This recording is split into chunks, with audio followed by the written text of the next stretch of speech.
रहेगा, व्यापारियों के लिए भी काफी बढ़िया समय रहेगा।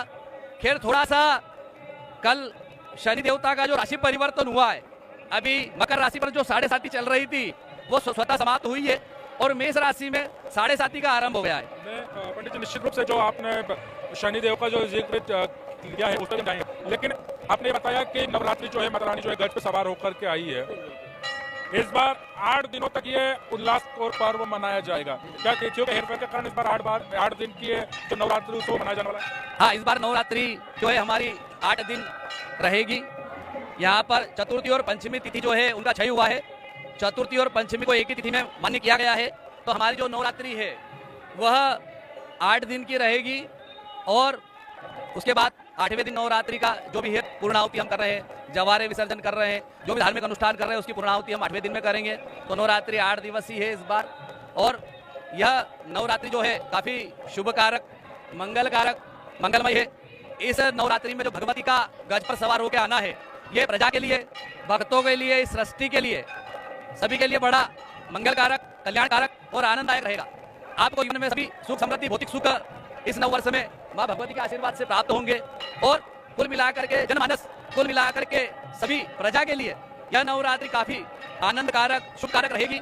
और नवरात्रि को हम इसलिए विशेष रूप से भी मनाते हैं कि प्रकृति में, पूरे ब्रह्मांड में ऊर्जा हो जाता है। हमारे पूरे सूर्यमंडल में जो ग्रह नक्षत्रों की चाल है वो देवी तत्वों को लेकर के, नक्षत्र, ग्रह और जितने भी योग करण हैं ये सभी देवी तत्वों को प्राप्त कर लेते हैं। इसलिए नवरात्रि में किसी भी प्रकार के पूजन, कर्म, यज्ञ, अनुष्ठान हम जो करते हैं इसमें किसी भी प्रकार के विचार की आवश्यकता नहीं होती है, क्योंकि ऐसा कहा जाता है कि 33 कोटि देवताओं का इस धरा पर, इस भूमि पर, इस भूलोक पर वास हो जाता है। हम कोई भी पूजन, पाठ, यज्ञ, अनुष्ठान बिना चौकड़िया देखे किसी भी समय आरंभ करके उसको पूर्ण कर सकते हैं। तो निश्चित रूप से ये जो क्षेत्रीय नवरात्रि, आप इसमें किस तरीके से माता रानी की आराधना कर सकते हैं, किस तरीके से उन्हें प्रसन्न कर सकते हैं, इस पर भी हम चर्चा करेंगे। साथ ही मैं एक बार टाइम मीडिया के कंट्रोल रूम में भी कहना चाहूँगा कि अगर सारी चीज़ें अगर हो गई तो अगर माता रानी के अगर दर्शन हो सकते हैं तो कृपया स्क्रीन पे माता रानी के भी दर्शन कराएं। रोहित जो कंट्रोल रूम संभाल रहे हैं टाइम मीडिया का, कि अगर माता रानी के अगर दर्शन हो सकते हैं, रोहित अगर माता रानी के अगर दर्शन हो सकते हैं तो माता रानी के भी दर्शन कराते रहें हमारे तमाम दर्शकों को। पंडित जी, किस तरीके से जो 9 दिनों तक, ये 8 दिनों तक ये जो माता रानी की जो आराधना का दौर चलना है, इसमें कौन से वे उपाय हैं जिससे जो भक्त हैं माता रानी की कृपा पा सकते हैं? हालांकि माँ हर हाल में अपने बच्चों पर अपना आशीर्वाद बनाए रखती है। माँ यानी कि जो भगवान का दूसरा रूप, क्योंकि कहा जाता है कि भगवान हर घर में नहीं हो सकते, इसीलिए उसने अपने एक रूप यानी कि माँ को हर घर में भेजा है। ऐसे में माँ का जो प्रेम है, माँ का जो ममता है, माँ का जो दुलार है, हर स्थिति में बच्चों के साथ होता है। लेकिन जब बात उस जगत जननी जगदम्बा की आती है, जब उस संसार की उस माँ की आती है, तो किस तरीके से उनकी आराधना करें ताकि उनका विशेष स्नेह, विशेष प्रेम मिल सके? देखिए, नवरात्रि को हम सभी भक्त अपनी श्रद्धा अनुसार मनाते हैं। कोई पूजा करके, अनुष्ठान करके, यज्ञ करके, साधक लोग साधना करके, उपासक लोग उपासना करके भगवती की आराधना करते हैं। जो ज़्यादा जानते नहीं हैं वो उपासना करते हैं, व्रत करते हैं। सबकी अपनी अपनी कामनाएं होती है। बहुत से अपने घर में भगवती की अखंड ज्योत को जला करके भगवती की आराधना करते हैं। इस समय में कहा जाता है कि पूरे ब्रह्मांड में, इस पूरे ब्रह्मांड के अंदर अल्ट्रा वायलेट किरणें एक्टिव हो जाती है नवरात्रि के समय पे। तो आप इस 9 दिन में जो भी मंत्र पाठ करते हैं, जो भी पूजन करते हैं, जो भी साधना करते हैं, जिस भी देवता का आप मंत्र पढ़ते हैं, वह तुरंत उस देवता तक पहुंचता है। पूरे ब्रह्मांड में ऊर्जावान शक्तियां अपना प्रभाव देना चालू कर देती है। पूरा ब्रह्मांड जो है ऊर्जा का क्षेत्र बन जाता है। तो जिनकी जो जो विशेष कामनाएं, वह जातक अपनी जन्म पत्रिका के अनुसार या अपनी मनोकामना के अनुसार भगवती के विशेष मंत्रों का पाठ करे तो जरूर उसकी मनोकामना पूर्ण होती है। किसी को शिक्षा में बाधा आ रही है तो वह बाधा मंत्र का पाठ करे, किसी के विवाह में बाधा आ रही है तो विवाह मंत्र का पाठ करे, किसी के व्यापार में बाधा आ रही है तो वह उसमें व्यापार मंत्र का पाठ करे।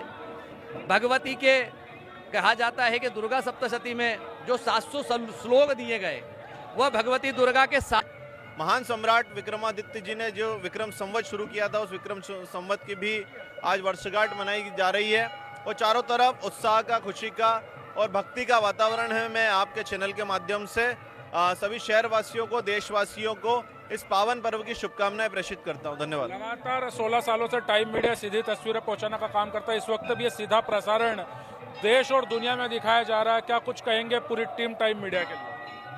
टाइम मीडिया परिवार का शाहजहाँपुर नगर हमेशा से आभारी है। आपने लगातार इस शहर को मीडिया के माध्यम से एक दूसरे से जोड़ने का काम किया है। आप सभी बहुत बहुत साधुवाद के प्राप्त हैं। मैं अपनी ओर से, भारतीय जनता पार्टी और युवा मोर्चा के परिवार की ओर से आप सबको बहुत बहुत शुभकामनाएं और धन्यवाद प्रेषित करता हूं। धन्यवाद। युवा मोर्चा के जिला अध्यक्ष श्याम टेलर हमसे बात कर रहे थे।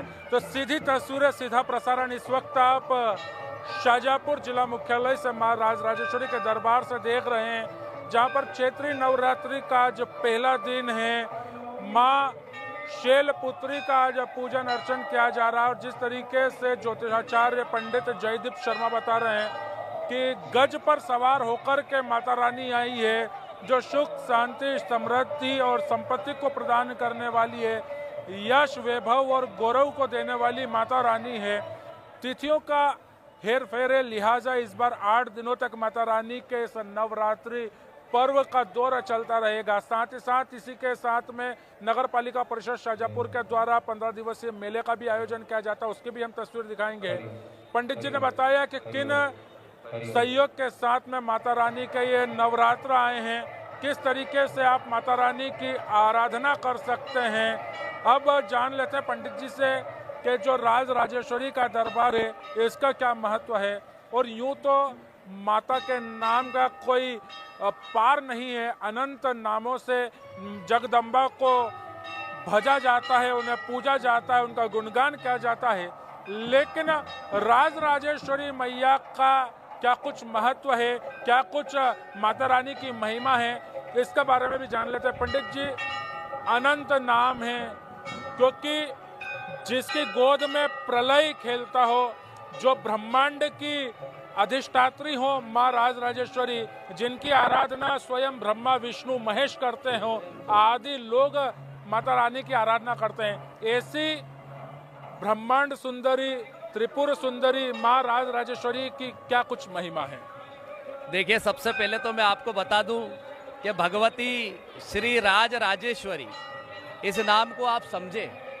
राज राजेश्वरी का मतलब होता है जो राजा बना दे, जो राज पद दे दे, जिसकी आराधना राजा करे, जिसकी आराधना महाराजा करे, जिसकी आराधना देवता करे, वह है भगवती राज राजेश्वरी।